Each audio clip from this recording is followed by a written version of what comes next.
Welcome back to Half the Battle. I'm your host as always, Daniel Levy, your co-host Shaq. We're going to be talking UFC Russia, UFC St. Petersburg, Alistair Overeem versus Oleinik, and Shaq, it's going down this Saturday, 4:20. We get some fights in the afternoon, Overeem taking on Oleinik. Yeah, I mean, how can you not want to watch one of the best specialists in the heavyweight division, Oleksiejczuk? How many submissions does he have? A lot. I'm going to say upwards of 40. 45. 45. So, I mean, this guy's a specialist, and Overeem is one of the most decorated, a top 5 heavyweight of all time, in my opinion. Wins over JDS, wins over Verdum twice. I mean, we got some true legends in there. Yeah, no doubt about it. Oleinik, he's quietly making his name up the rankings. You know, he's always been a very exciting guy. I know you remember when he schoolyard headlocked Mirko Krokop back in legend fights in 2013. But since that point, comes into the UFC, does the same thing to Anthony Hamilton. But the reason we all liked him so much is because you remember how Jared Rosholt would put everyone to sleep with his boring-ass fights. Well, Oleksiy goes in there, knocks him out in the first round. I was like, yeah, I fuck with Oleksiejczuk. And then since then, a couple Ezekiel chokes. Oleksiy's the man. Now he's taking on the perennial top 5, Alistair Overeem, a guy who many people were saying will be a future UFC world champion. And that hasn't quite panned out. So if Oleinik can get a win over Overeem, talk about being right there in title contention. Yeah, Overeem's a perennial top 5 guy. I mean, we already know his accomplishments, and Oleksiy's taking this fight on short notice. It's unfortunate Volkov couldn't get to step in there, but at least we get another Russian. Well, you know, Volkov pulled. He must have been very injured, man. So this is going to be interesting because last time they came to Russia, Oleksiy Oleinik submitted Mark Hunt in the first round. You remember the environment in that crowd, man. So I'm expecting no less from the Russians, man. They're going to come out. It's going to be sold out. It's going to be very exciting. And let's get down to business, my man, because first up in the UFC lightweight division, we got Magomed Mustafaev. He's 13-3, and Rafael Fiziev is 6-0. Currently, they got Rafael Fiziev minus 120. The comeback on Magomed Mustafaev is plus 100. So what's interesting to me, Shaq, is that the 6-0 newcomer is the favorite here. A lot of action's been coming in on him, and this kid can strike, no doubt about it. And with Magomed Mustafaev, the last time he tasted victory inside the octagon was the same night that Conor McGregor knocked out Jose Aldo in 13 seconds. So it's been a long-ass time. You think Magomed gets back on track, or you think it's a win for the newcomer? Yeah, this line's completely fit. Mustafaev opened up a good favorite, a decent-sized favorite, and seems like everyone and their mom's on Fiziev, which is a little concerning, but I see why, man. You know, Mustafaev came in there with those first 2 fights against Piotr, and that fight, anytime they were out in space, he busted Piotr up badly. It was just anytime they got in the clinch or any type of wrestling exchanges, Magomed would go to his back. So that lets you know that he's not one of these Russians like a combat sambo world champion or anything like that. He's one of those striking Russians, man. He likes to get in space, let those hard-ass left kicks go. You know, his hands aren't the best, but everything he throws definitely has bad intentions on it. And, you know, I feel like Fiziev is probably the more accomplished striker, definitely in terms of credentials. He's only got 6 pro fights, a lot of Thai fights. But, you know, it seems like Mustafaev's a guy that likes to start very fast, and if you can eat those shots, you might be able to make him gas out in the later rounds like we saw Kevin Lee do. But Kevin Lee is a wrestler, Fiziev's not, so that's going to be the big question here. But personally, how I see them matching up is I see Fiziev maybe possibly dropping the first round. I think Mustafaev has a little more firepower early. You know, I feel like he hits a little hard early. But Mustafaev's weakness is going into them late rounds, and I think Fiziev can keep the pressure on him in that second and third, and eventually find, you know, a home for a knockout. You know, I feel like Mustafaev drops his hands as he gets tired, and one thing I notice about Fiziev, you know, he can keep his pace for 3 rounds. He really hasn't fought anybody, so this is definitely going to be his biggest test. But I will take Fiziev. You know, he's the favorite now, but it would have been an upset a few days ago. But I will take Fiziev for the win by 3rd round knockout. It should be very exciting because with Magomed Mustafaev, like you said, to beat this guy, you have to tie him up, you have to slow him down. And one thing that Rafael Fiziev is not going to do is try to wrestle against Magomed Mustafaev. So that's going to right away give Magomed Mustafaev the kind of fight he wants. And you know, if this was a kickboxing fight, I think Fiziev should be favored because his striking credentials, like you mentioned, his technique is probably better than Magomed Mustafaev, but this is striking in MMA, and it's a different kind of movement, different gloves, plus the experience of Magomed Mustafaev. I think he edges this one out via unanimous decision. I'm going to go Magomed Mustafaev. Now, next up in the light heavyweight division, we got Michal Lord Oleksiejczuk. He's 13-2, and Gadzhimurad Antigulov is 20-5. Currently, they got Michal, Lord, Oleksiejczuk, minus 210. The comeback on Gadzhimurad, Antigulov is plus 175. Well, Shaq, currently you see a plus 175 next to a guy with OV as the last two letters of his last name. You think the Russian's going to come through here as an underdog? This is a good fight. Michal's coming in off that devastating performance of John Vellante. I mean, 5 body shots put him down. And, Lord Michal, I think he's one of the best body punchers in the sport right now, man. This guy loves going to that body. We saw him go to the body against Khalil Roundtree in his debut. Khalil, I mean, we see what that guy's been doing. We told you Khalil's been making improvements in his game. And, I mean, Michal put it on him. But, someone would come back at me and say, oh, he was on steroids. No, he wasn't. But, I mean, look at him. Does that guy look like he's on steroids? I mean, his next fight, did he look better or worse? So I think Antigulov had a nice little streak when he entered the UFC, made it to the top 15. He was number 15 when he fought Kudalaba. And that Kudalaba fight, I feel like the difference in that fight compared to his previous fights were, someone's actually fighting the takedowns for once, you know what I'm saying? Peizao de Lima. What's Peizao de Lima known for? Tapping that mat. What's Joachim Christensen known for? Getting his ass beat. So, I feel like it was just a level of comp. He took that level of comp up in Kudalaba. I know the emotions were a little high going into that fight, as they typically are with Jan the Hulk. But when he couldn't get that takedown, he didn't want to get back into space. He had to be desperate in that clinch and on those single legs. And I feel like he might take Michal down once, but I don't think Michal's gonna get tapped out. This ain't gonna be a lot of Antigulov's victims are frauds. They're journeymen, and he's been feasting up on these old Brazilian men down there and in these promotions he's been fighting of. So he's got a lot of submissions. I don't see that happening to Michal. I see Antigulov trying his hardest to get a takedown, but I see the second Michal getting back out in space, him butchering Antigulov's body to the point where he can no longer breathe. And I feel like he'll get a stoppage somewhere in that second or third round. I feel like Michal's one of the top prospects at 205, and I think he'll defeat Antigulov by second or third round TKO.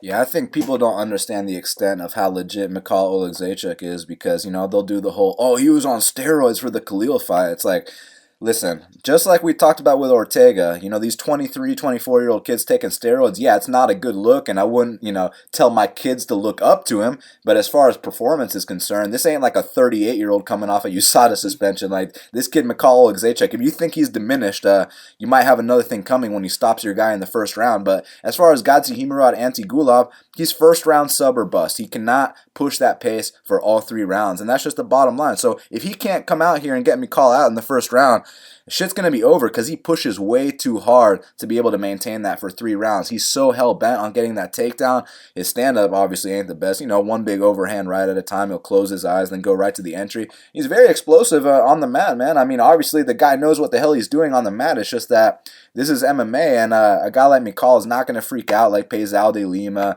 He's not... a complete journeyman like Joachim Christensen. UFC vet, he's lost. Oh yeah, let's talk about that. So when you really examine Gadzhimurad Antigulov's record, anytime he's fought a softball, he's finished them in the first round. Anytime he's fought anyone remotely legit, he's gotten finished. So I expect that to happen here. And with Michal, I want to talk about how impressed I am with this guy. He reminds me of the 205 Max Holloway. He's very light for the weight class, switching his stances, a lot of volume on the feet, rips the body. And when you talk about that guy that don't get tired, you talk about Michal Oleksiejczuk. He can go all day. Like, the guy, his output is serious. So this comes down to a war of attrition, a battle of wills. He's going to win this all day. All it comes down to is do not get subbed in that first round, and you win this fight however you want. So I got Michal Oleksiejczuk. I think he really is one of the top prospects at 205 pounds. Next up in the heavyweight division, we got Marcin Tybura. He's 17-4, and Shamil Abdurakhimov is 19-4. Currently, they got Marcin Tybura minus 130. The comeback on Shamil Abdurakhimov is plus 110. Well, Shaq, I've had high hopes for Marcin Tybura. I mean, I know you remember when I had that 5-unit risk on him against Andrei Arlovsky, and he pulled that stunt. He almost looked for the way out in that second round, and it's like, man, he was young, he was fighting his idol, all this shit. Then he fights Stefan Struve, another gimme fight, pulls a stunt in that third round. I'm like, man, something's up with Tybura, man. The Black Beast. The Black Beast fight as well. He was up in that one. So my thing with Tybura is he comes out really hard that first round. He's probably going to come out here and win that first round, but can he maintain the pace to go out there and win a decision against a Russian in Russia? Yeah, it's going to be a very close fight. I feel like Shamil's one of those Russian coasting heavyweights that likes to go to decision. If the knockout comes, he'll take it like Jay Sherman. But Tybura, it's going to be a very closely contested battle, I feel like, So in that case, I got to go with the dog and in his home country of Russia by a very close, controversial decision. I'm going to take Shamil, but it'll be a very close fight. I feel like this fight's going to be one where at the end, you're not going to really know who won, You're going to be like, maybe we won, I don't know. But Tybura's got the better kicks. I feel like Shamil's got better boxing. I feel like they kind of nullify each other in the clinch a little bit. It's not a 5-round fight. It's just 3 rounds. So I will take Shamil, but it's going to be really close. Man, it's going to be a really close decision either way. Either guy can win this fight. Like I said, I think the first round, Marcin Tybura is probably the faster guy. Probably hits a little bit harder, pushes a really good pace in that first round. But for whatever reason, dude always historically gasses. And, I mean, we're not talking about high-level comp either. We're talking about Andrei Arlovski and Stefan Struve. Tim Johnson, I don't know what happened there. He stopped Shamil in the first round? Yeah, he did. Oh, you're right. I think I actually bet Tim Johnson in that fight. Damn, Tim Johnson beat both these guys, except he stopped one of them in the first round. My boy Shamil got stopped there. We don't got to talk about that. No, but listen.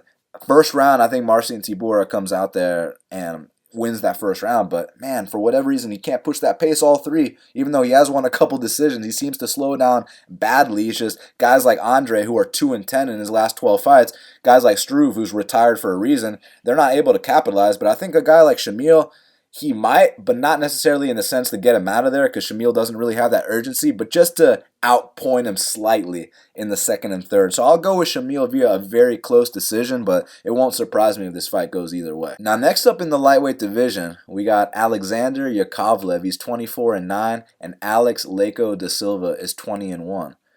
Currently, they got Alexander Yakovlev minus 170. The comeback on Alex da Silva is plus 150. Well, Shaq, we haven't seen Alexander Yakovlev in a long-ass time. And last time he won a fight was against George Sullivan. Prior to that was Gray Maynard. You think he beats the 20-1 Alex da Silva here in Russia? Man, this is a good fight, Yakovlev. I thought the guy was gone. I thought he was out the UFC, and then I saw he had a fight.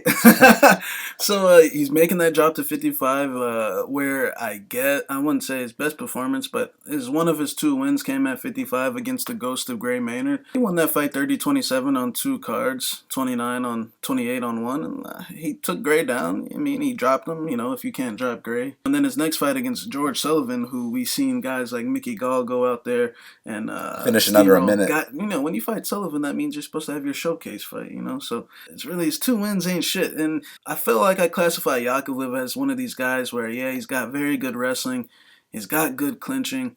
But the thing is, I just feel like something internally is wrong with him. I just think he doesn't like pressure. I think he doesn't like getting hit. I don't think he likes when guys close the distance on him, like you see Cummins go after him and he gets hit with every punch, those second and third punches, and he keeps backing up. The Usman fight, no shame in that. Usman does whoop a lot of ass. So, but then what about the Nico Musoke fight?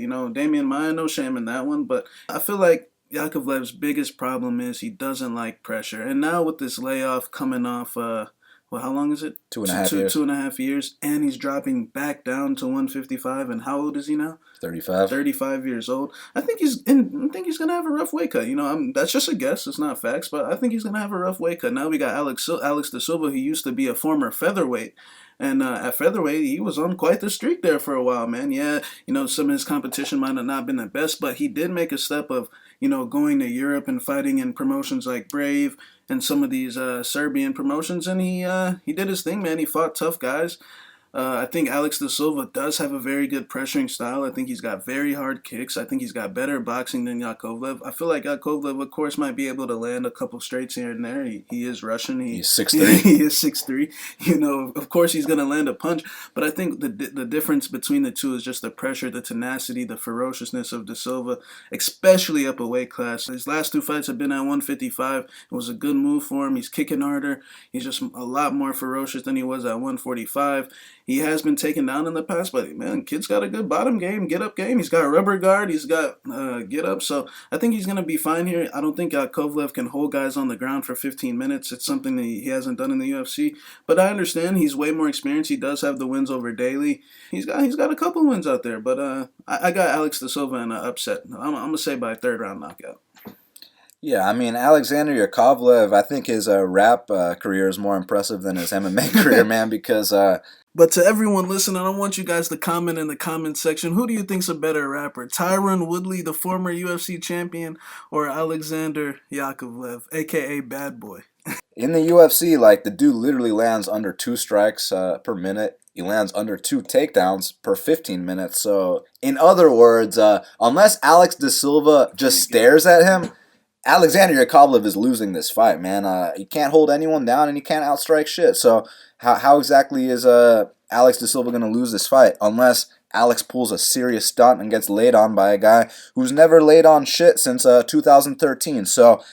Listen, man, this kid Alex de Silva, because it's funny, because at first I saw the 20-1 record, and I was like, oh, it's another padded Brazilian record, you know, we already know the deal can crusher, but actually this guy's been going overseas to Brave, which is a very tough organization. He's been fighting guys, he's been fighting Americans, he's been fighting Russians, he's been fighting Brazilians, Polish people, so the guy, you know what I'm saying, like, he's experienced, and I know people are shitting on his last win, you know, against that judo guy, and yeah, he ran through him how you're supposed to, but prior to that, he had that tough fight with Daniel Swain, a couple tough ones, man, and I like this guy's game. Obviously, on the feet, hits very, very hard, has that Brazilian Muay Thai style, trains at Astra Fight Team, so, you know, he trains with guys like Darren Till, Gleiko França, all those guys, and you take him down, and automatically he's working his half-guard sweeps. This guy's got very good jiu-jitsu. You know that he's in the gym year-round. And not only that, very strong, very physical. He's in the weight room. He's got a good strength and conditioning program.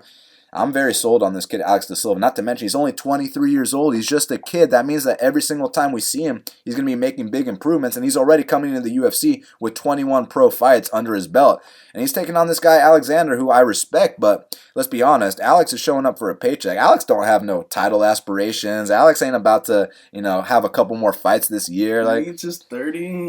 He found out the UFC was coming to Russia. He thought this was a good opportunity to come back, get his 30K or whatever he's getting the show, and you know, be on his way. So I got Alex de Silva to get a knockout win here.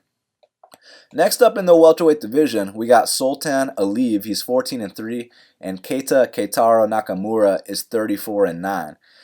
Currently, they got Sultan Aliev minus 115, and Keita Nakamura is minus 105. Well, Shaq, what's interesting to me about this fight is you're dealing with the submission specialist in Keita Nakamura. He's got 17 wins via submission. I mean, he takes your back. Chances are he's going to choke you out. But with a guy like Aliev, he's never been submitted ever in his career. He's known for grinding guys out. That's what makes it intriguing. You think Keita has what it takes to take the back of Aliev in Russia and choke him out in front of his hometown faithful? I don't think he necessarily has to. I think Keita's got competent enough stand-up to handle Aliev as well. You know, I feel like Aliev is probably in that middle bottom tier of Russian fighters in the UFC. I feel like he has gotten a little better, even though he's 1-2, even though his eye did get swelled up by Worley.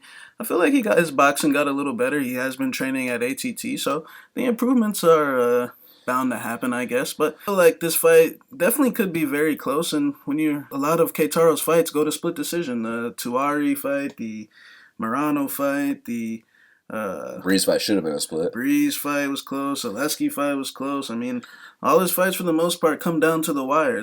Kyle Noak, if he didn't finish him, that was going to be close. So his fights definitely come down to the wire. Nakamura's issue is, you know, he can definitely be bombed off on. You know, it feels like guys definitely have success throwing big power punches like Tony Martin, Elijah. And not that he gets dropped or anything. He eats a shot. I don't think has he ever been knocked out? I don't think he's ever been knocked. I think he'd been cut stoppage like before. Actually, my boy Jang Young Kim punches. TKO punched him in 2008. But yeah, so you know it's very rare when he gets knocked out. So I think he's definitely got a good chin. I think it just comes down to positional wrestling and the back taking. You know, I feel like Sultan's just pretty much a land prey Russian. Likes to not do anything, back up, not throw any strikes. A minute 30 left. Let's look to get the takedown. It's pretty much don't be winning 3 minutes of this round and then get taken down or slip off the back. Bojan Veličević actually did take Sultan Aliev's back. It's just that Sultan slipped out of it and got on top. So Keitaro's definitely a lot better there. How many rear naked chokes does he have? 15. 15 rear naked choke victories. So if Keitaro gets on that back, I feel like Keitaro's got better stand-up too, so I will slightly lean Keitaro, but you're always playing fire. I mean, Sultan's royalty down there. Sultan's having dinner with the politicians and them, after this fight. So it's playing with fire. I feel like there's a good chance it goes to split, but I also think there's a chance where Sultan continues his habits of being lackluster and not doing enough and taking a whooping or just slightly getting broken. Keitaro's got a good left kick, so I see it going more that way. So I will take Keitaro by decision in Russia. See, I think that if this fight hits the scorecards, that decision's already been written out. The paychecks have been handed, and Aliev's name is already circled the winner. So if Keitaro wants to win this fight, in my opinion, he's got to take his back and get his 16th win via rear naked choke. So, I mean, I respect Keitaro a lot. The guy's a true badass, and I always enjoy watching him fight. The thing is, the way these two styles match up, Aliev is going to make this very boring because I think he's strong enough to neutralize the grappling of a guy like Keitaro. I don't think he's going to get his back taken. If he does, then you got to watch out because that's how damn good Keitaro is when he gets into that position, man. Like I said, 15 wins via rear naked choke, but I think Aliev has what it takes to nullify that, and I think Aliev comes out here and wins a split decision in Russia. Now, next up in the featherweight division, we got Movsar Evloev. He's 10-0, and Seung Choi is 7-1. Shaq, currently they got Movsar Evloev minus 325. The comeback on Seung Choi is plus 265. Now, Evloev's one of these guys that he gets on top of you, chances are you aren't getting back up. So my question is, do you think Choi has what it takes to keep this fight standing and put on a kickboxing performance, which he's known for? Evloev's definitely a world-class wrestler. I think he's a Russian wrestling champion.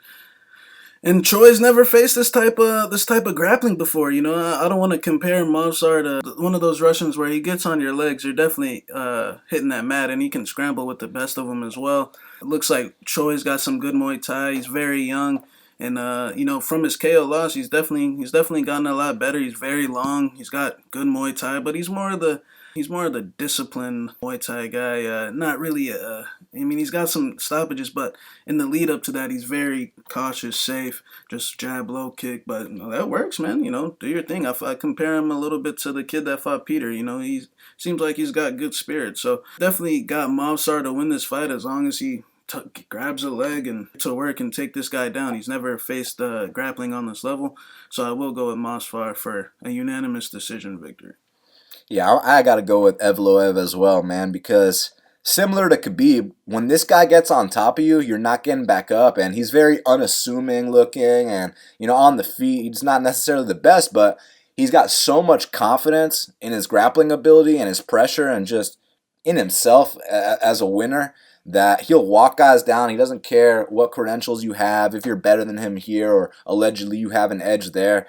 He'll go out there, fight you, maybe even eat a couple shots, but as soon as he grabs those legs, it's not as simple as sprawling or pushing the head down or doing this or that, doing any of the traditional defenses. If he gets a hold of you, he's putting you down. It's incredible the kind of strength he has on top. It's really a lifelong of grappling, and I actually think he should be a bigger favorite here because let's say this fight does stay standing, which is what we don't want a guy like Evloev to do. I'd prefer him to take it to the mat if I was to bet on him, but right away, Choi likes to back up and counter. So you're backing up into the fence against a Russian in Russia who likes to put that pressure on you. That's already entering his realm, not to mention as soon as he decides to change levels, go for that entry, he's going to get Choi down. So while there could be some sketchy moments standing, ultimately I do see Evloev dominating Choi on the mat, and I think we got a very bright prospect in the featherweight division. Maybe even he drops the bantamweight after this, because he is a natural bantamweight. This fight is at featherweight, so Evloev's got a very bright future, and I like Choi too. He's going to come back and do some fun things, but this is a really tough out for his debut, so I got to go with Evloev here as the big price tag indicates. Now, next up in the middleweight division, we got the return of Krzysztof Jotko. He's 19-4, and the newcomer Alen Amedovski is 8-0. Shaq, currently, They got Krzysztof Jotko minus 190. The comeback on Alen Amedovski is plus 165. Now, I know you remember when Krzysztof was one of the top prospects at 185 pounds, and we were super high on him. Cashed that plus 2 something against Camden McRory. Even cashed a plus 160 against Talis Latis. Hasn't won a fight ever since. I really don't know what happened to Krzysztof. You think he gets back on track here? Krzysztof, like you said, at one point was top prospect at 85. He was top 10 in the world. Fought on pay-per-view against Branch. 19-1. 19-1, and now he hasn't won a fight. He was 6-1 in the UFC, and now he's 6-4 in the UFC. And these last 3 L's, the first one was just a lack of urgency, I guess, against Branch. It was very close. Branch eked out a split. At the time, it's like, all right, Krzysztof, let's get back on track, against Uriah Hall. He goes out there first round, absolutely teeing off on Uriah, but for a guy with that many fights and that many fights in the UFC, I would think, like, at some point in that first round, you kind of realize, okay, let me chill out a little bit and don't pull a young move. That was a young, like a 5-0 move, like Bavon pulled, but it was surprising to see Krzysztof just get that out of character, those wild uppercuts, and his chin's wide open in the air. That fucking elbow that he always throws every fight that never lands. So like, it's sad to see, and that was a bad KO loss to Uriah Hall. I mean, Hall literally snapped his head back like whiplashed his head, and the follow-up punches were vicious as well. And then following that up, now he goes in there against Brad Tavares. He's coming off 2 losses. Brad's ranked number 15 at the time of them fighting, and Brad has the best performance of his fucking career, Brad absolutely dominated him from start to finish. Krzysztof never committed, maybe about once or twice. 3rd round, you're down 2. You want to see a little something like, show me you don't want to lose 3 in a row, Krzysztof. And he got knocked out, and he covered up very quickly and took like how many follow-up punches, and they got through, actually. My speculation on Krzysztof is I feel like Krzysztof's lost his confidence to take a punch. That's what I think it is. I feel like the Uriah Hall fight, it's just been progressive. These 3 have just been progressively worse to worse. When he was at his best, he was a guy that was known for barely winning these split decisions, a very good point fighter, keep his distance, use his left kick, stuff the takedowns, the footwork.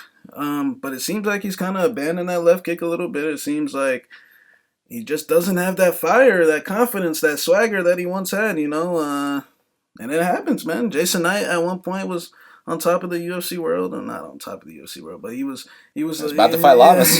He was on top of the world. Yeah, he was about to fight Lamas. It was Hick Diaz. Yeah. And now he's taking L's in bare knuckle like a couple of years later. So I mean, these things happen, man. Eric Anders at one point was a top prospect, man. Now look at things, So these things happen. I feel like that might be the case with Krzysztof now. So who you got between Jotko and Anders?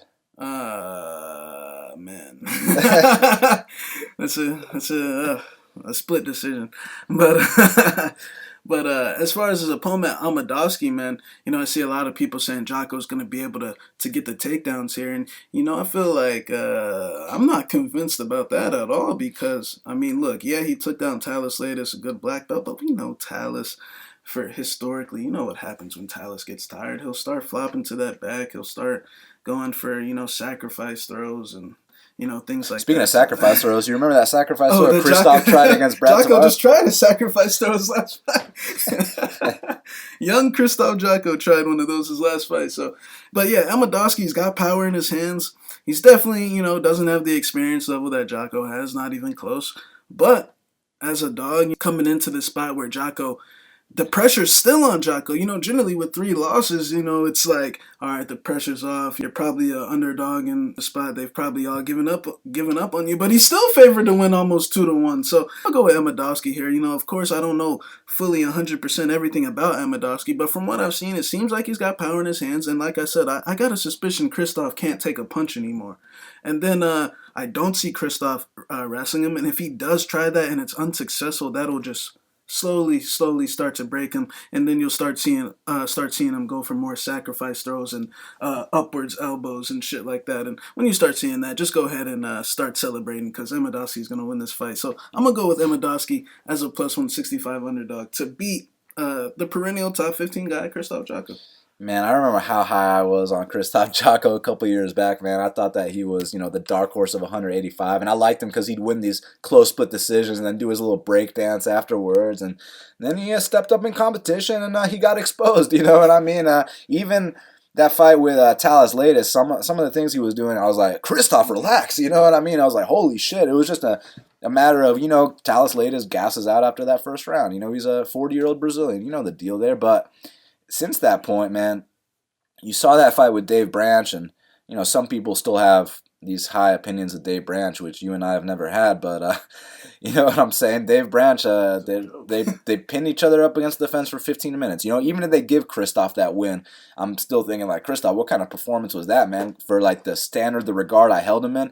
Then the Uriah Hall fight, Krzysztof's known for being this Euro point striker, and he goes out there, he actually lands a shot that hurts Uriah Hall, and Krzysztof completely loses his mind trying to finish him, like starts doing a bunch of shit that we ain't seen before, and then he's got his chin straight up in the air, his hands down, he's breathing hard, and instead of taking a couple steps back and let's breathe, let's relax, let's reset, he keeps going. It's like in the video game, you see the health meter. He's literally, you see it diminishing right before your eyes. You know what I'm saying, man? So I just think I'm gonna knock this guy out. And then when he's completely gassed, then he eats a shot and goes down, gets whiplash, eats a couple follow-ups, and that was that. And it's like, man, you know what? He got knocked out by a really hard-hitting knockout artist. He'll bounce back, right? Well, he bounces back against a guy in Brad Tavares, who all his wins are by what? All his wins are by decision, except when he fought Phil Baroni the second time that Frankie fought Gray, UFC 125. Basically, the night when Thiago Silva played the drums on Brandon Vera's head. Poirier beat Grisby. The night Poirier made his UFC debut, okay? You know what I'm saying here? So the last time Brad Tavares won a fight via stoppage was the same night that Dustin Poirier made his UFC debut against Josh Grisby. Okay, ever since then, every single fight Brad won was via decision, because we always consider him to be the Hawaiian Bisping, you know what I mean? And then he fights Krzysztof. All of a sudden, he's rocking Krzysztof with every single shot he throws, and a little overhand put him down. Krzysztof covers up right away. And even in the corner, they're like, Krzysztof, you going to commit? Krzysztof, you going to throw? Even in the commentary, in the third round, Dominic Cruz was like, time he committed. Wow, that was the first time Krzysztof committed. So it's like Krzysztof's confidence is completely gone. And can he regain it? It's a good question, because a guy like Mark DeCasey was also coming off 3 straight losses, and he gained his confidence back. He looked amazing against Duffy, but the difference between Duffy and Amedovski is, Duffy, between you and me, was a broken man. Amedovski's an 8-0 guy making his debut. He's got a lot of fire, a lot of spirit, coming off 2 big knockout wins in Bellator. So even though people are criticizing his level of competition, he knows what it's like to fight in a big show and get a first-round finish. And not only that, I heard people saying that the guy has no grappling. Well, I saw a fight in 2015 where there was a lot of back-and-forth grappling. And yeah, he did end up on his back, but the dude scrambled back up. The dude took his opponent's back. Like, he can scramble back and forth. And this was in 2015. We're in 2019 now, so I have to assume he's gotten better at that part of his game. So basically, for Krzysztof to win this fight, you guys are saying he's going to come out here and lay on the guy, which is something we've never seen Krzysztof do ever. Even he has shot takedowns, no doubt about it, but he usually tries to Euro point strike, and the thing is, he has no output anymore. So I need to see something I haven't seen from Krzysztof in a couple of years for him to win this fight. Not saying it can't happen. He's a very talented guy. He's still young, but I have to see something I haven't seen in a while. I do have suspicion he lost his confidence. I'm going to go with Alen Amedovski via knockout here. Now, next up in the flyweight division, we got Antonina Shevchenko. She's 7-0, and Roxanne Modafferi is 22-15. And currently they got Antonina Shevchenko minus 345. The comeback on Roxanne Modafferi is plus 285. Shaq, real quick, they ain't sisters. Shaq, you telling me they're shipping Roxanne Modafferi to Russia to fight a Shevchenko? Yeah, unfortunate for Roxy. But look, Roxy, she's been getting better, man. I respect her. She's a good fighter. But I think she takes an L here, man. Shevchenko, for female, good striking, good plum. I think she does have she's showing me little signs of kickboxing chin, but I don't think that's really gonna come to light yet, not until she fights like someone a little better. But I think she'll get a unanimous decision victory here. It seems like she can defend an armbar too, so she'll win a decision here. Will it be a little sketchy? Will it not be sketchy? Who knows? But I think Shevchenko will get the job done here. Valentina and her sister, they don't like losing too much. Look, all I gotta say is, if Roxanne Modafferi goes to Russia and beats a Shevchenko, whoever bets Modafferi, I'll give you a public shout out, man, if you win that, because I mean, there's only one reason Roxanne's being shipped to Russia to fight a Shevchenko, and that's not to get her a win. That's to give Shevchenko a win. And, the whole thing is, oh, what if this hits the mat? I mean, has Roxanne really got some great takedowns or something? I feel like, if you take her down, you're not necessarily going to submit her.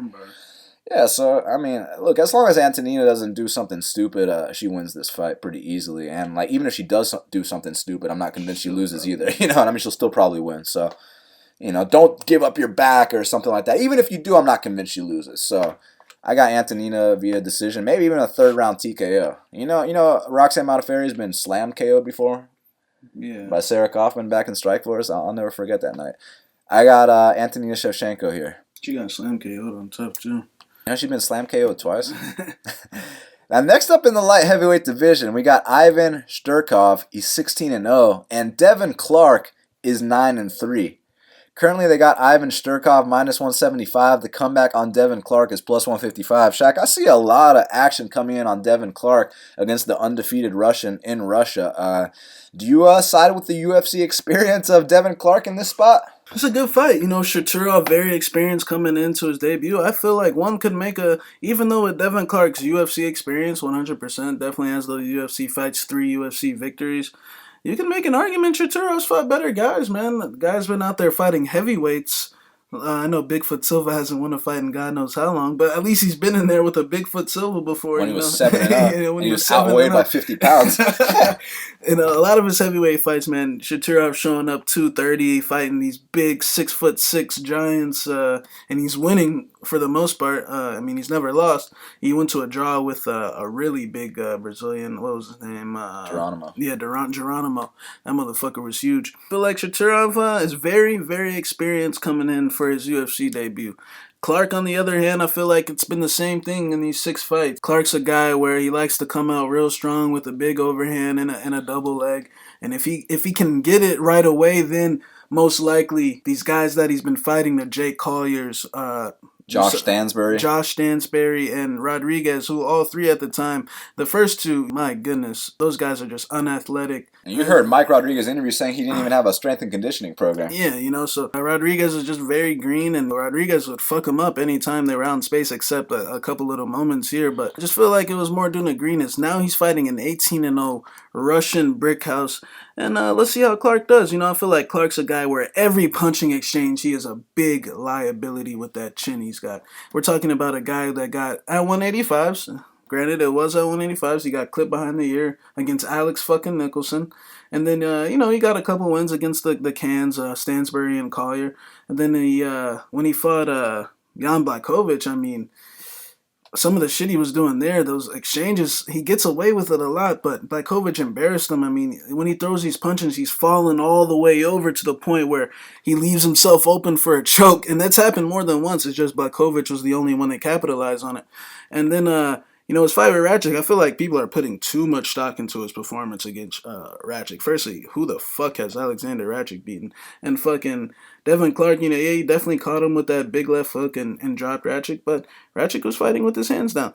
And I feel like a guy like Shaturov, who's finally made that cut down to 205 pounds, looks in much better physical condition. His cardio's in much better form than it was when he was at heavyweight tussling around with these 265-pound men that probably weigh 280 on fight day when he still weighs like 230, you know what I'm saying? So I think Shaturov's got this one. I think Clark is going to come out like his typical self, aggressive, wild, a little scared. And I feel like eventually Shaturov will put the pressure on him to make Clark start, reacting badly, shooting from too far out, leaving his hands down. And I feel like eventually when one of those Russian fists lands on Clark's face, he will, fall down and go out for the 3rd time in the UFC, So that the back fist, like we saw what Ratchik landed, that's all due to Clark just being completely out of place and falling over. Yeah, he's got power. Yeah, he's an athlete. I don't think he's going to be able to wrestle Shaturov for 3 rounds. I feel like Shaturov's too strong. He's way tougher mentally. This isn't Stansbury, Collier, or a very green guy. So I think Shaturov gets a knockout victory here. I'm going to say 2nd round KO. Who is Alexander Rakic beat in the UFC? Ledet, Bahozo. So that's 2 guys. One's already out and one's about to be out. And then Devin Clark. So Rakic beat Bahozo. Ledet and Devin Clark, and y'all are acting like he's the top 205 prospect and not Johnny Walker. Like, okay, all right, you know what I'm saying? Like, we'll see which guy fights for a title first. My money's on Johnny Walker, and if they ever fight, Johnny Walker would KO Rakic stiff. As far as this matchup is concerned with Ivan Shturkov and Devin Clark, I mean, Devin Clark, do you think they have any plans of sending Devin Clark to Russia to get him a win over a 16-0 Russian? I highly doubt it. Now let's talk about Shturkov's skills, because you just see his picture on the Sherdog, and, you see this guy looking like the Hulk. You might think it's kind of funny. You might think it's kind of cute, but then you watch him fight, and it's like, dude's got hands.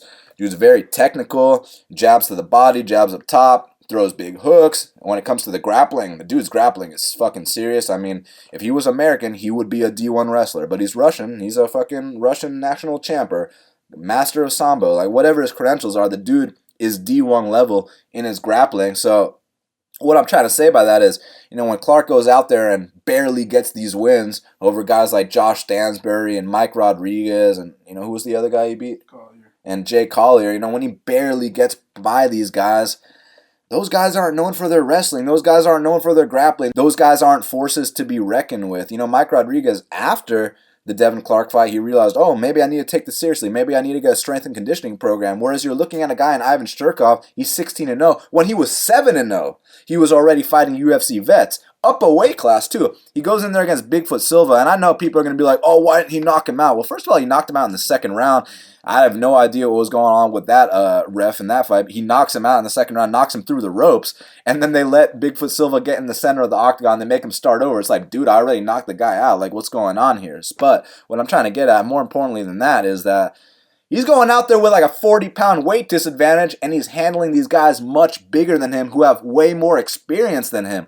But now he's fighting at his natural weight class, coming off wins over 2 UFC vets, ran through Fabio Maldonado, ran through Thiago Silva, and now he's got another cupcake in Devin Clark. I mean, Devin Clark goes out there, he's so spastic, leaves his chin in the air when he charges in.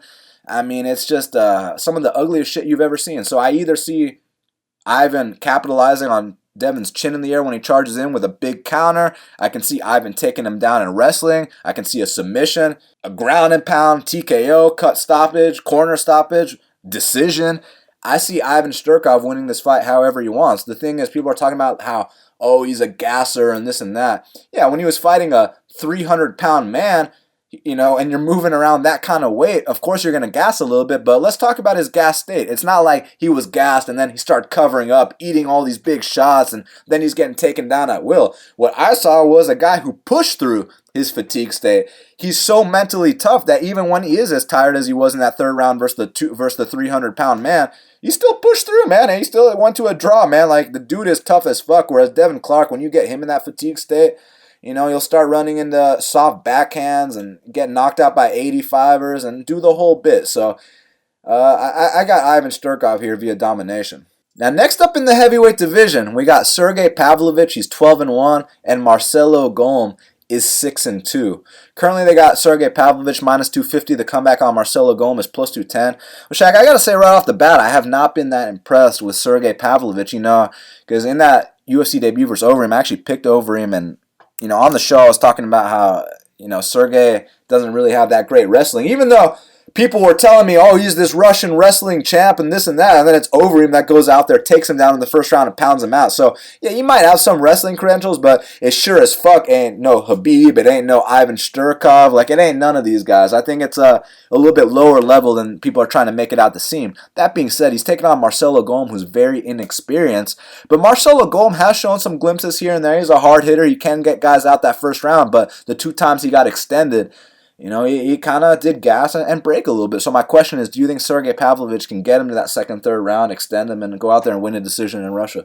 Yeah, I haven't looked into this fight too much, but, Pavlovich, yeah, that was an embarrassing debut. No shame, I guess it was Overeem. I swear, Golm, these last 2 fights, I actually bet on him in his debut against Colombo because Colombo's a complete can.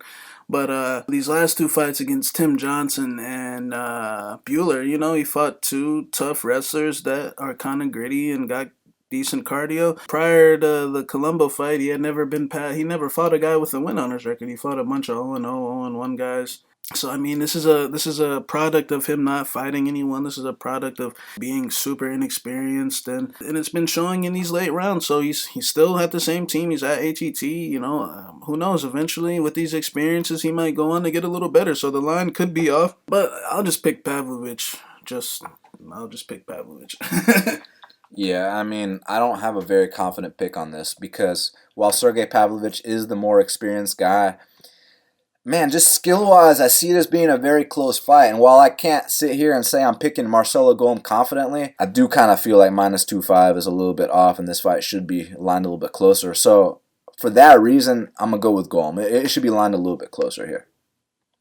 Co-main event of the evening in the lightweight division, we got Islam Makhachev, he's 16-1, and Arman Tsarukyan is 13-1.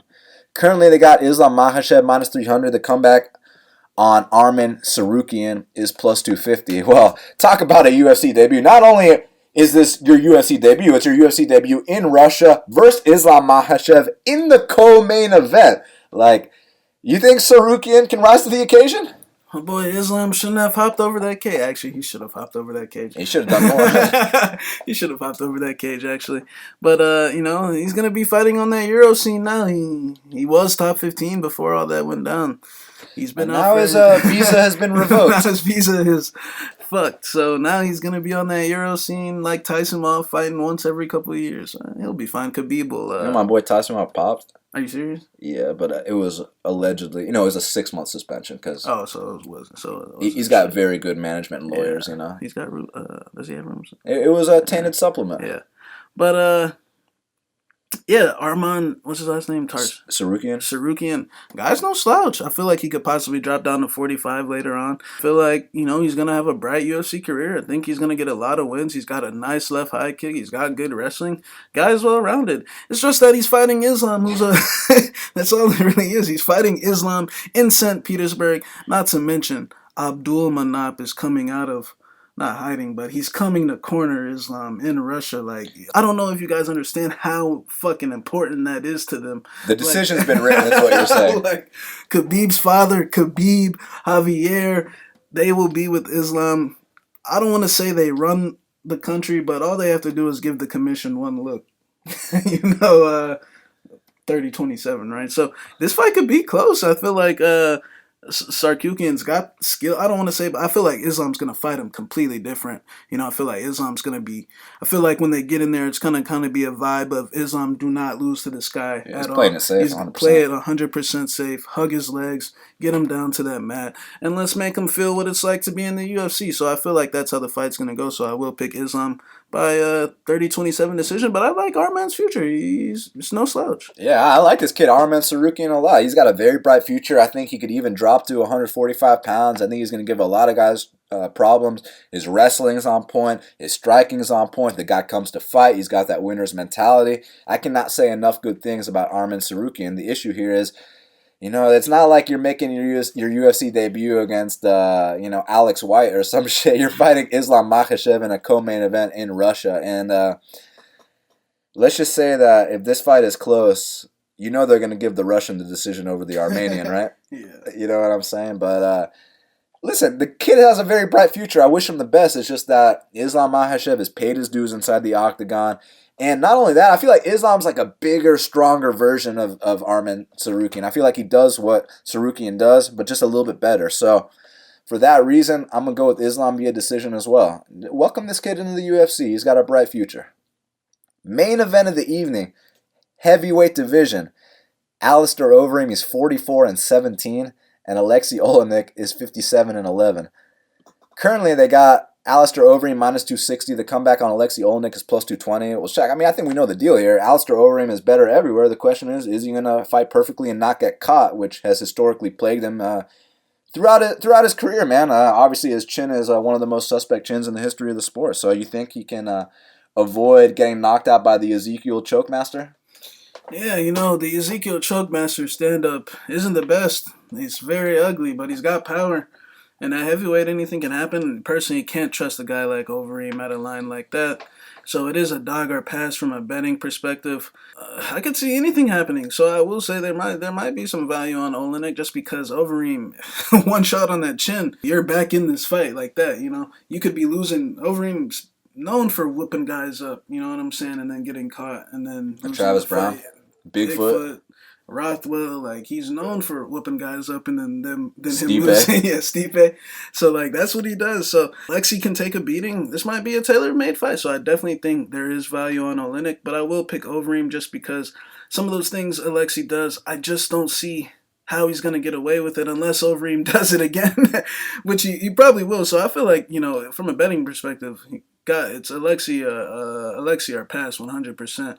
Do not play Overeem at a line like that. But I'm gonna pick Overeem just because I see a big home for the check knee in this particular fight. I feel like Alexi has this thing where he likes to duck to one side so glaringly, and like a guy like Overeem is definitely seeing that. It's gonna be a good fight for how long it lasts. I don't see this fight lasting long, and not to mention what happens if Alexi gets in the clinch with Overeem and. Overeem's comfortable in the clinch. What happens if Alexi gets that thing, and drops down the Ezekiel and drops down? So I feel like it's a closer fight than line, but I will pick Overeem by first round knockout. Well, just a little fact here: the last time Overeem was submitted was in May 2006 by Fabricio Werdum. 13 years ago was the last time that Overeem tapped the mat. Now, I'm not saying it can't happen again because, as you know, this guy Alexi Oleinik has a boa grip. He's got a vice grip. I mean, this guy gets around your neck and you're getting choked out or your head's going to explode. You know what I'm saying? And that's just facts. To pop your head open. And not only that, his stand-up is super ugly like you mentioned, but he does swing bombs. And when you're so focused on, is this guy going to shoot? Is this guy going to pull guard? Sometimes those hands drop and he can go out there and knock someone out like Jared Rochal. And I know Overeem has been knocked out 100 times. Don't be surprised if this is the 101st time he gets knocked out. I think Overeem dominates the fight until he gets caught. Straight up. I think Overeem's going to go out there, put on a clinic, and somewhere along the way it's either a left hook, a right hook, Ezekiel choke. I think Alexi Oleinik gets an opportunistic finish after losing the entire fight. So I'm going to go with the boa constrictor. And now we got to hit up Kyle Marley for the Big Marley Minute. And joining us now on the Big Marley Minute is Big Marley himself. Kyle, it's going down on 420 in Russia. Overeem versus Oleinik. How's it going? Good, man. You got to love a 420 card early in the morning, wake and bake, and then make some money. Yes, sir. I'm looking forward to getting right down to business because, man, Overeem and Oleinik, obviously you know the knockout artist, Alistair Overeem, the Ezekiel choke master, Alexi Oleinik. I understand why Overeem's favored, but do you at all see a scenario where he dominates and then gets caught? I mean, yeah, of course, that's what would have to happen for Oleinik to win. It's got to be that crazy submission game or him getting like a fluke haymaker knockout. But I actually think the line's pretty decent on Overeem. I would have lined it a little bit higher than that. So I think Overeem's one of the best plays on the board this week. We got a fight doesn't go to decision line of minus 610. So I think it's a great fight to be all in on in GPPs because the winner should score highly. But, man, my pick is Overeem, and I'll be heavy on him. I think he's going to get a knockout, and I think he's going to get it early. Oleinik's taking this fight on short notice. He's really got nothing for Overeem on the feet, and I think it's going to be too hard for him to just keep up with Overeem just to get a hold of him and take him down to the mat to lock up a submission. So I don't know if I'm going to fully fade Oleinik. I might do something like 9-1 if I'm making 10 lineups, but I'm definitely going to be high on Overeem and probably all in, if not like 90% on this fight for GBP. Stacks, I don't really hate the stack. I mean, cash, I don't really hate the stack because you can kind of get your exposure to Oleinik there as a little bit of a hedge, and you're probably going to get 100 total points in this fight or more. But I probably won't be stacking this week either. I'm guessing it's going to be Overeem or nothing in that fight for me in cash.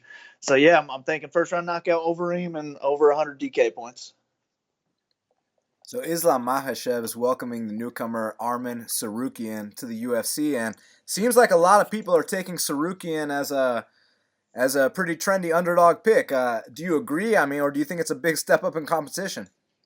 Huge step up in competition. But yeah, when I was watching him, I couldn't believe the UFC gave this kid Islam for his first fight in the UFC. I just don't see why you would throw him to the wolves like that. But I mean, Islam is a top prospect, maybe future title contender.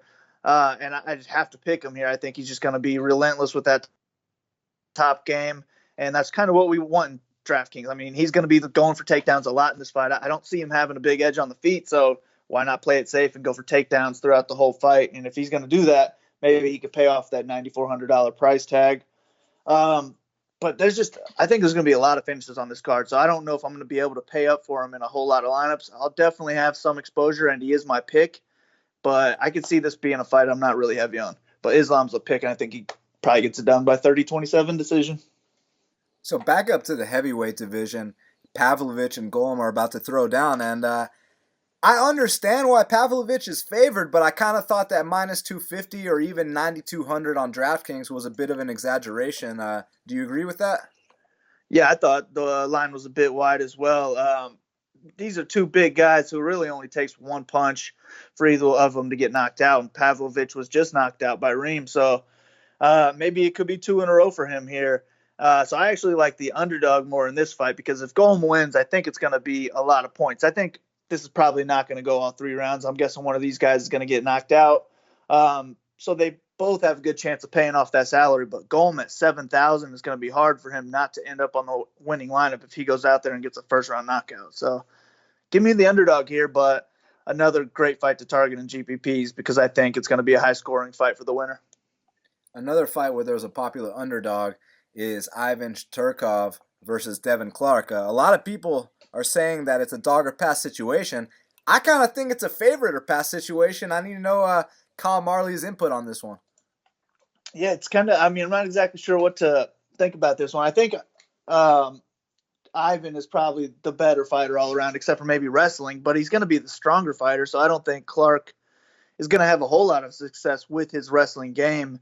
And we've seen the chin of Clark. So, yeah, I think I'd probably say it's favored or pass as well because it's in Russia. I think the most likely person to get a knockout is Ivan. He's decent on the ground as well. He could get a submission there as well. And he's gone 15 minutes before. Clark doesn't have the greatest of all gas tanks. I don't think he's just going to wear him out if he takes him into deep rounds. So, yeah, I like the favorite here. But I mostly like him on DraftKings because of Clark's chin. I think if he wins, it's most likely by knockout. And that's going to score heavily. He's only $8,700, which is pretty solid. $200 less than Reem. It's pretty easy to get them both into lineups, actually. It's just can't pay up for Islam if you're going to do that. But I kind of like going that route. I will have a shot or two on Clark because if he wins, it's because of his wrestling, and that's what we like in DraftKings. I just don't think he's going to get that win. So give me the favorite here. So Antonina Shevchenko is welcoming Roxanne Modafferi to Russia. Do you think there's any chance Roxanne takes her back, or is this about to be what we all think it's about to be? Yeah, I think she most likely gets picked apart for 3 rounds here. But, she's got to go for takedowns here, and maybe she lands at least one and can get an advance or two, throw some ground and pound on top, score some points that way. But I do think it goes all 3 rounds. So I kind of like Roxanne as a cash game play here. I think she's got a decent floor. And she's only 6,900, so she allows you to pay up for a lot of other people. So I definitely like her more as a cash game play. But for GPPs, I really don't care for this fight at all. We got Shevchenko at 9,300, and I just don't see her paying that off here in this fight unless she gets a finish.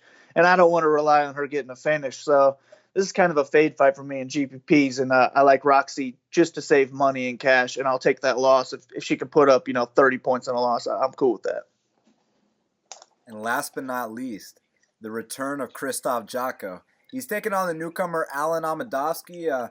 Alen's very high on confidence right now. He's undefeated. We know Krzysztof, he had all the momentum in the world, but now he's coming off 3 straight losses. Do you think Krzysztof Jotko can get back on track?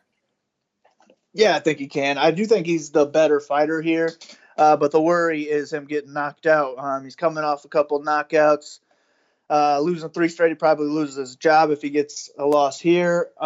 So I think I like him because he's got his back to the wall. I think he is the overall better fighter. If he can take this fight to the ground, I think he'll have some success there as well. And I think the longer this fight goes, the more it'll play out into his favor. But Amedovski's not a terrible play either because if he wins, it's most likely going to be by knockout. And any underdog winning by knockout is going to have a good chance of being on that $25,000 lineup. That's ultimately what I'm shooting for. I want that 25K. So I will have some Amedovski lineups, and I think he's probably my preferred play of the two. I would really like to get a better judge on ownership in this fight, though, and I would kind of play my lineups based on that. If I think Amedovski is going to be popular and Jotko is going to be low owned, I'll completely switch that and make Jotko my preferred play and just take advantage of the ownership on whatever side. But right now, I really don't have any kind of lean on what that's going to look like, so I'll need a little bit more time, some more podcasts, watch some Twitter bets and whatnot to kind of get a judge of that. But Jotko is my pick. I think he gets it done by decision. Kyle, that's why you're the DraftKings guy for half the battles going down this Saturday, 420. They can follow you at Big Marley 3. They can get your bets and your write-ups at bestfightpicks.com. That's right, man. Coming off 2 sweeps in a row. Let's make it 3 here on 420. Wake up, win some money. Yes, sir. That is the plan. Kyle Marley, we'll speak soon. All right, bro. Good luck. And that's why Kyle Marley is the DraftKings guy for half the battle. Make sure you tail me, Kyle Marley, and Shaq at bestfightpicks.com. And Shaq, now we got to talk about the fight to watch and the fighter to watch. So what is the fight to watch for UFC Russia? My fight to watch is going to be Mustafaev versus Rafael Fiziev. I feel like they're going to stand in front of each other and strike and see who the better man is. And I see whoever loses this fight, I feel like it's going to be in devastating fashion. Yeah, definitely one of the fights to watch. For me, the fight to watch is Michal Oleksiejczuk versus Gadzhimurad Antigulov. You got striker versus grappler, or in other words, you got a first-round submission guy versus a well-rounded fighter. And I have a feeling this fight is not going the distance no matter what. Someone's either going to get stopped with a body shot or someone's going to get choked out. So for that reason, Michal Oleksiejczuk versus Gadzhimurad Antigulov is my fight to watch. Shaq, who is your fighter to watch for UFC St. Petersburg? My fighter to watch is going to be Michal Oleksiejczuk. I think this guy is one of the brightest prospects at 205. I think that he is a future top 15 guy. And I feel like to get a win over a big guerrilla Russian like Antigulov, who's 20-5, to beat Aliev in your third fight now, if he gets this win, it'll be Roundtree, Vellante, and Antigulov. That's you win those 3 fights, you're due for a big fight at 205. So Lord Oleksiejczuk's my fighter to watch. Yeah, no doubt about it. All eyes will be on Lord Oleksiejczuk. And for me, my fighter to watch is going to be Ivan Shturkov. You know, this is a guy who is coming to the UFC with a 16-0 record, has already fought many UFC vets on the regional scene. He's paid his dues, and now he's coming in here. I feel like they're handing him a little bit of a softball on Devin Clark. Let's see what you got against one of our lower-tier light heavyweights. And light heavyweight's a division that has a lot of emerging talent, but also has room for more. You know, you got the Johnny Walkers, the Rakic, the Michal Oleksiejczuks. There's a couple more, and you add Ivan Shturkov to that mix, and I think that he could be a great addition to the light heavyweight division. So for that reason, Ivan Shturkov is my fighter to watch. Well, Shaq, we did it. It's going down this Saturday on 420 in the afternoon. UFC Russia. They can follow you at MMA Genius 05. They can follow me at Best Fight Picks. You can tailor our plays at bestfightpicks.com. I highly recommend you do have a 55% ROI this year. Been getting back to those underdog ways, so it's exactly what you expect. Go to bestfightpicks.com, subscribe to Half the Battle on iTunes, SoundCloud, YouTube, and Stitcher, and Spotify. Thank you guys all so much for the support. We sincerely appreciate it. And until the next time, let's cash these bets.